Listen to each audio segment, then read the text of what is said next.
വീട്ടിനകത്ത് തൻ്റെ സഹോദരിയായ പെനീന്നയിൽ നിന്നുള്ള പീഡനം, മാനസിക പീഡനം. പള്ളി ചെന്ന് മിണ്ടാണ്ടിരുന്ന് പ്രാർത്ഥിക്കുമ്പോൾ വികാരിയച്ഛൻ പറയുകയാണ്, നീ ഫോറിൻ മദ്യം ഏതോ അടിച്ചിട്ടുണ്ട്, ഏത് ബ്രാൻഡാണ് എന്നുള്ളതാണ്. അവൾ പറഞ്ഞു, അച്ചോ, എൻ്റെ പൊന്നച്ചോ, ഞാൻ അങ്ങനെയുള്ള വെള്ളം അടിക്കണ ആളല്ല, ഞാൻ ഹൃദയത്തെ ദൈവസന്നിധിയിൽ പകരുകയാണ്. ദേവാലയത്തിൽ പുരോഹിതൻ്റെ തെറ്റിദ്ധാരണ.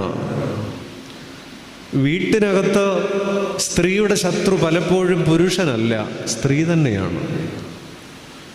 പള്ളിയിൽ നിന്നുള്ള പരുക്ക് സാധാരണ പുരുഷന്മാരെക്കാൾ സ്ത്രീകൾക്കൊരു പ്രത്യേകതയുണ്ട്. അവരുടെ വീട്ടിലെ സങ്കടങ്ങളെ ഒരു പെട്ടെന്ന് സൗഖ്യമാക്കാൻ ആദ്യം ഓടുന്ന സ്ഥലം പള്ളിയാണ്.